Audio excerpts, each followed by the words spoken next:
Bienvenidos a mi canal Asumiendo Retos.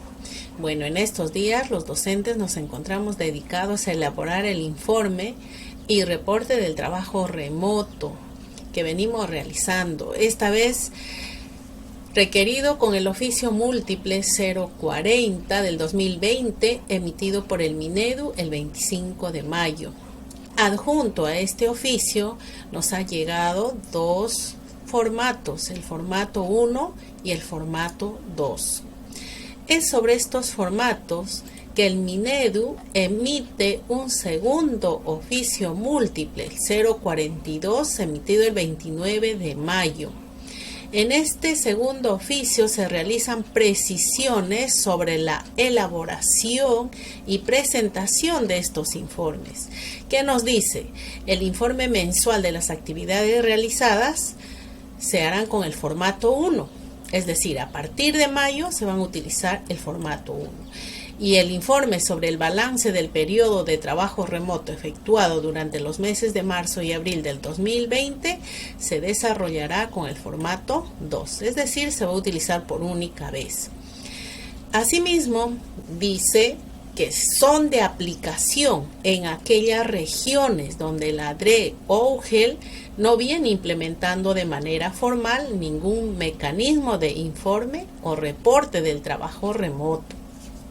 Entonces esto es para aquellos lugares donde no se ha hecho llegar informes porque no han tenido algún canal para remitir.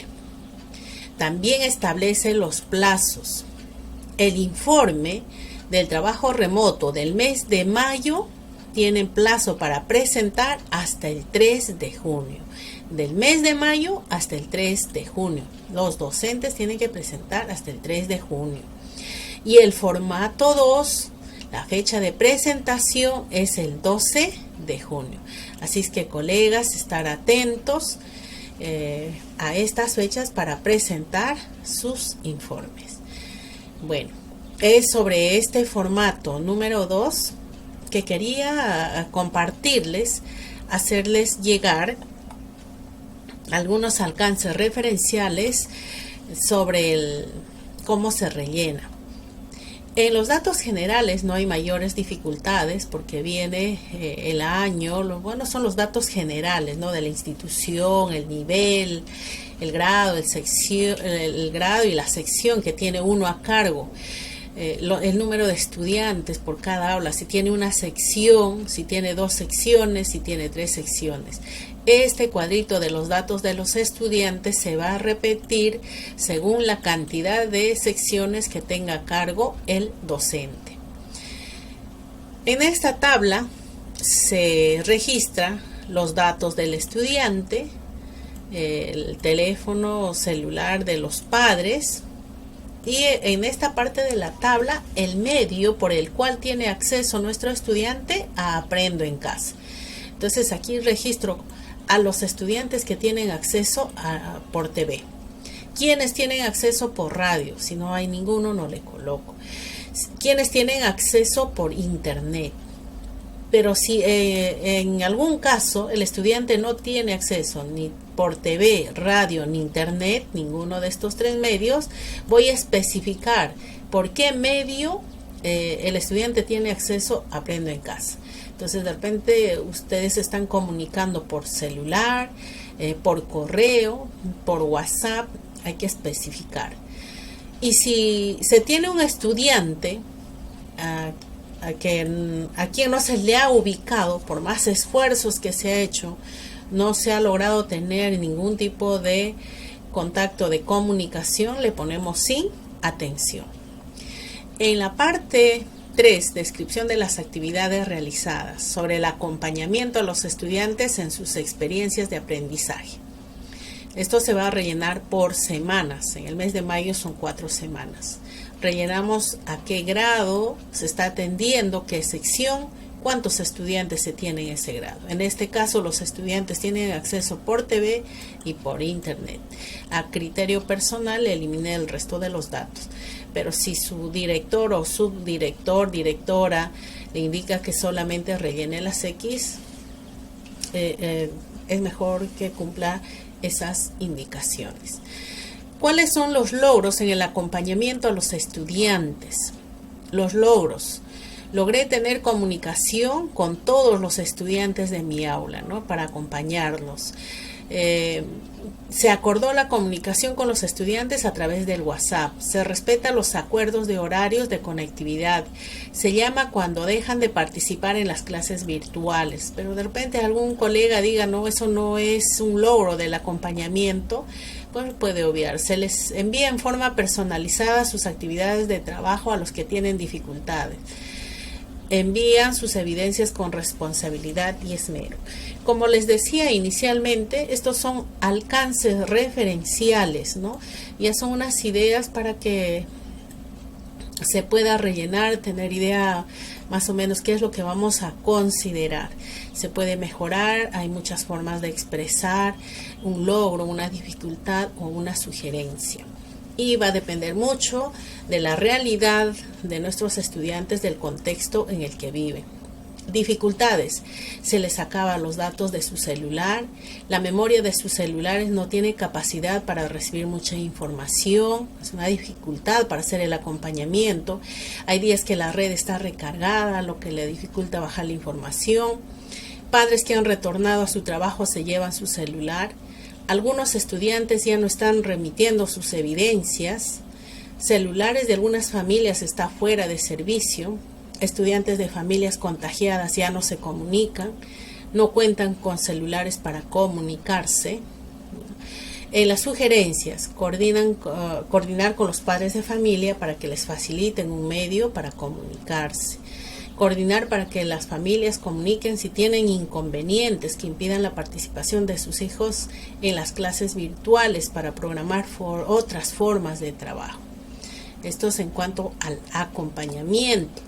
En el cuadro 2, adecuación o adaptación de actividades.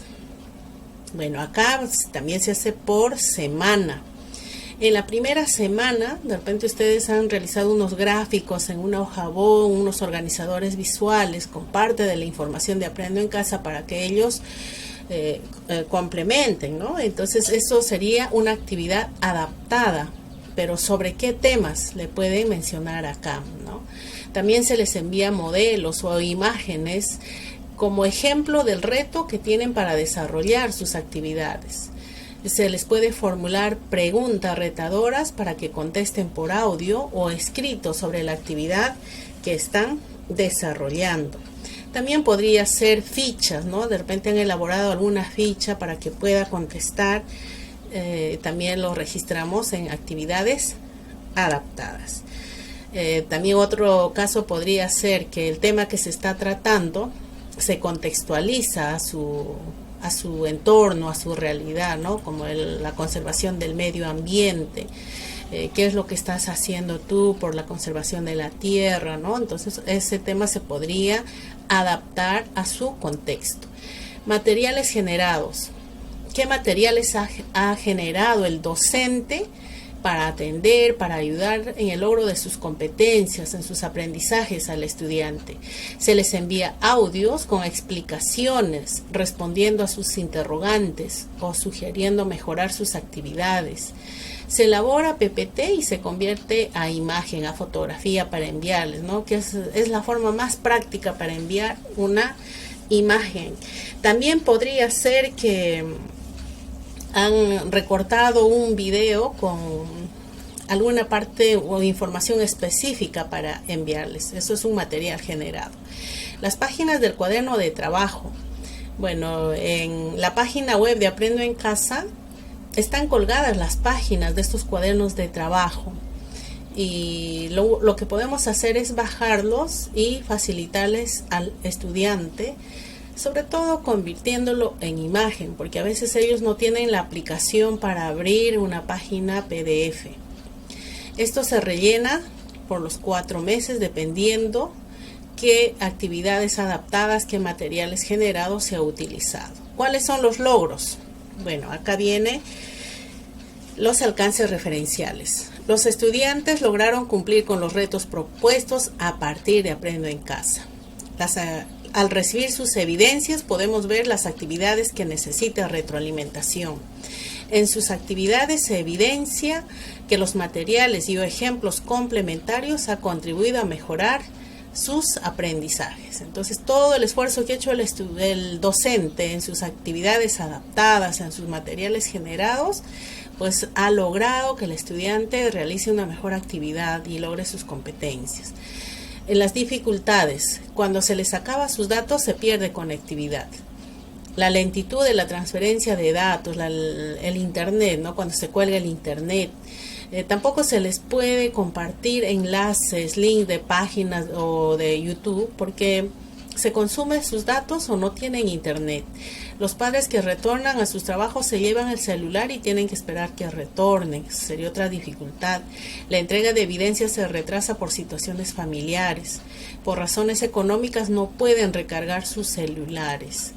Sugerencias para mejorar su trabajo en esta actividad: seguir buscando formas de hacer llegar actividades y materiales complementarios para que puedan seguir adelante nuestros estudiantes. Bueno, en estos tiempos, en este trabajo remoto, realmente la creatividad de los docentes ha rebasado toda expectativa. Los docentes han sacado lo mejor de sí para atender a los estudiantes. En el cuadro 3, recojo de evidencias y retroalimentación a estudiantes. Bueno, ¿qué evidencias tenemos de que nuestros estudiantes están realizando sus actividades? Fotografías, generalmente son fotografías, es lo más práctico para ellos. También envían videos, ¿no? Audios. O también envían trabajos realizados en PPT o en Word. Se puede mencionar fotografías de qué actividad, por ejemplo, cómo rescatar la Amazonía peruana, ¿no? Pueden haberlo enviado en una fotografía. ¿Qué puedes hacer tú para conservar la naturaleza? Su texto argumentativo, su cuento, ¿no? Por ejemplo, también ha habido una actividad de arte y cultura, el afiche con pensamientos positivos. Entonces, ¿qué evidencias hemos recibido de nuestros estudiantes? Y aspectos de retroalimentación. Cuando se evidencia que una actividad está siendo desarrollada con dificultad, por ejemplo, la estructura de un texto argumentativo o la estructura de un cuento, ¿no? Se les formula preguntas retadoras para que ellos mismos reflexionen y puedan ellos mismos identificar dónde está su dificultad. Se le vuelve a explicar o se le envía ejemplos en imágenes. Bien, esto también se trabaja por semana. Acá puede haber muchas otras ideas, muchos otros trabajos que el docente está realizando. ¿Cuáles son los logros en el recojo de evidencias y retroalimentación? Los estudiantes remiten con responsabilidad sus evidencias, corrigen con esmero las observaciones de sus actividades, se obtienen mejores resultados después de la retroalimentación, se logran los retos de aprendizaje. Dificultades: algunas fotografías no son nítidas o difusas, eso ya depende de la cámara del celular del estudiante. Tenemos que ampliarlo lo más posible para poder revisar y hacerle las observaciones o también hacerle llegar el reconocimiento por el esmero de su trabajo. Cuando se les acaba sus datos, demoran en enviar sus evidencias. La entrega de evidencias se retrasa por situaciones familiares, se cuelga el internet. Estudiantes que no comprenden las actividades que van a realizar. No hay ningún control, en la casa de repente no está papá, mamá, y al momento que está viendo su programa Aprendo en Casa o está escuchando o está trabajando por internet, se distrae, no tiene el cuaderno de apuntes, pues es lógico que después el estudiante va a tener dificultades para desarrollar sus retos. Sugerencias: coordinar con los padres de familia para que realicen un esfuerzo y prioricen la conectividad de sus hijos a las clases virtuales. En el formato 4, trabajo colegiado y coordinación con el equipo de directivo o con el director o equipo directivo, ¿no? ¿Qué acciones o qué reuniones se ha tenido con ellos para coordinar sobre actividades del trabajo de Aprendo en Casa? de repente con el director para que nos haga algún informe, nos dé orientaciones del trabajo remoto, para coordinar cómo va a ser el trabajo de Aprendo en Casa. ¿No? Todos los días de la semana necesariamente se tiene que coordinar para realizar este acompañamiento. Qué materiales complementarios se va a elaborar, si han tenido la reunión con el director, con la subdirección, de repente con la UGEL, se va registrando en estas semanas de trabajo. ¿Y cuáles son los logros? Unificar criterios de trabajo y despejar dudas respecto a informes que se tiene que realizar o formatos que rellenar. Coordinación para recibir evidencias de los estudiantes. Identificar las dificultades de nuestros estudiantes y generar nuevas formas de trabajo. Sacar conclusiones de cómo se está desarrollando nuestro trabajo en el logro de las competencias. ¿Y cuáles son las dificultades en cuanto al trabajo colegiado? De repente las reuniones no son oportunas, ¿no? Ya pasó el tiempo de entrega de un formato y recién se llama a una reunión de capacitación o de orientación. Entonces deben ser reuniones oportunas. Asimismo, las reuniones no se pueden programar de un momento a otro. No porque estemos en aislamiento social y estamos en nuestras casas, pues tenemos toda la disposición del tiempo, ¿no? También tenemos actividades. Entonces estas reuniones deben ser programadas con tiempo. Asimismo, una vez que se esté en reunión, no se debe prolongar demasiado tiempo. El uso del Zoom gratuito por su tiempo limitado no da lugar a terminar con tiempo la reunión, ¿no? Termina los 40 minutos y terminó la reunión. En todo caso, tendría que ser bien programado y respetar los tiempos. ¿Cuáles son las sugerencias? Generalmente, cuando se hace los detalles de las dificultades, en las sugerencias se van respondiendo con una idea, con una sugerencia a cada dificultad. Bueno, en este caso, elegir una plataforma social adecuada de comunicación para no tener corte en el tiempo y quedarnos sin finalizar. Comunicar con tiempo las fechas de reunión. Se respete el tiempo establecido para la reunión y no se extiende demasiado. Bueno, puede haber muchas otras sugerencias, dificultades, logros, dependiendo del contexto donde trabaje el docente. 5. Comunicación con la familia. Bueno, acá hay que comunicarse y registrar el tema recurrente en torno al cual giró la comunicación. Por decir, en la primera semana hubo la necesidad de comunicarse con 6 familias. ¿Por qué? Porque no había conectividad con ellos, se perdió la comunicación o no envían sus evidencias. De repente el estudiante se encuentra enfermo, ¿no? Entonces se le tiene que llamar, comunicar. También esto es por semana. Pero si en alguna semana no ha sido necesario, no se registra nada. ¿Cuáles han sido los logros? Comunicación con los padres de familia, apoyo sí se logra, ¿no? Cuando se les llama. Apoyo de padres de familia a sus hijos en las actividades de Aprendo en Casa. En cuanto se les llama, sí hay un apoyo. Confianza de los padres en el trabajo que venimos realizando. Comunican sus dificultades familiares. Empatía ante situaciones especiales de la familia. Dificultades. Padres de familia enfermos, ¿no? El caso de una madre que está delicada por la diabetes, pero tiene miedo a ir al hospital por temor a contagiarse. Entonces en esa familia ya se imaginan el ambiente, el ánimo familiar que existe. No cuentan con recursos para recargar sus celulares. Algunas familias no tienen internet, cuentan con un solo dispositivo para la familia. Se percibe el estrés y desaliento de algunos padres de familia, ¿no? Hay familias que están pasando situaciones muy difíciles, muy críticas.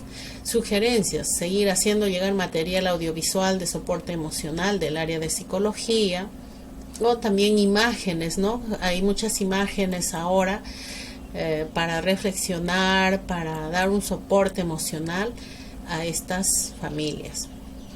El cuadro 6, otras actividades realizadas. Bueno, aquí se registra qué otras actividades más se han realizado. Puede ser de acuerdo a las fechas cívicas, que de repente no se está relacionando con las actividades de Aprendo en Casa. Por ejemplo, en la semana 1 se coordinó para realizar un homenaje por el Día de la Madre. Los estudiantes graban sus audios de saludo, realizan un poema acróstico alusivo a mamá. se coordina el festejo del cumpleaños de un estudiante. De repente podemos programar un concurso de afiches, de cuentos, crear una semana, puede ser de talentos de canto, ¿no? Los niños empiezan a cantar o adecuar canciones llamando a la reflexión sobre los cuidados que se debe tener en esta pandemia, etcétera, ¿no? Esas otras actividades se van a registrar por semana. Si no se ha programado, será ninguna. ¿Y cuáles son los logros? Participación entusiasta de todos los estudiantes. Bueno, nuestros jóvenes son tan entusiastas cuando hay este tipo de actividades, ellos se entusiasman. Dificultades de los docentes en esta actividad. La mayor dificultad es que nuestros estudiantes en su mayoría no tienen equipos digitales con las herramientas como para hacer filmaciones, tomar fotos, ¿no? Tampoco pueden abrir archivos de Word, de PPT, y pues es una dificultad. Desconocimiento de algunos estudiantes del uso de las herramientas digitales. A pesar que decimos que estamos en la era de los nativos digitales, todavía hay estudiantes que no manejan bien estas herramientas. Bueno, y también es una realidad para todos los docentes, para los padres de familia, y la necesidad de buscar información, de conocer todas estas herramientas que ya existían años, pero bueno, esta situación pues nos obliga a buscar mayor información, ¿no? Como las salas de reuniones, herramientas para enviar archivos, para guardar archivos, etcétera. Sugerencias para mejorar su trabajo en esta actividad. Motivar a los padres para que presupuesten la compra de una computadora, laptop o celular smartphone, no por lujo, sino por una necesidad, en este contexto que la educación ha cambiado radicalmente y la comunicación es virtual. Asimismo, en el oficio 040 decía que adjuntar las evidencias no eran obligatorias, ¿no? Si tenían, podían adjuntarlas. En el último oficio, en el 042, no menciona de las evidencias. Bueno, se podría poner de esta manera, ¿no? Las evidencias de la primera semana, una captura de pantalla de la computadora, se podría, es una sugerencia, ¿no? Como les decía, todos son unos alcances que se les da a los colegas. Segunda semana, podríamos adjuntar por semana, tercera semana, cuarta semana, dependiendo de cómo hemos ido guardando, evidenciando, y también a veces de las indicaciones de nuestros directivos. A ver, cuando ya se suben fotos, el archivo se hace pesado. Y asimismo la información a veces se mueve según el formato de cada computadora. Entonces una de las formas es poner en archivo, ¿no? Nuevamente, en archivo nos vamos a guardar como, buscamos una carpeta, voy a poner la octava semana, y acá donde dice documento Word, al final hay una flechita, ¿no? Hago clic aquí y busco la opción PDF. Hago clic, ya no dice Word, ahora dice PDF, le pongo guardar. Y en mi carpeta ya no voy a tener el archivo en Word solamente, sino voy a tener dos, uno en Word y uno en PDF. Y este PDF va a ser más fácil de enviar por el correo. Entonces le pongo guardar y ya voy a tener mi archivo en PDF. Bueno, eso era lo que les quería compartir. Espero les sea de utilidad. Ha sido un gusto compartir con ustedes. Será hasta una próxima oportunidad. Muchas gracias por su atención.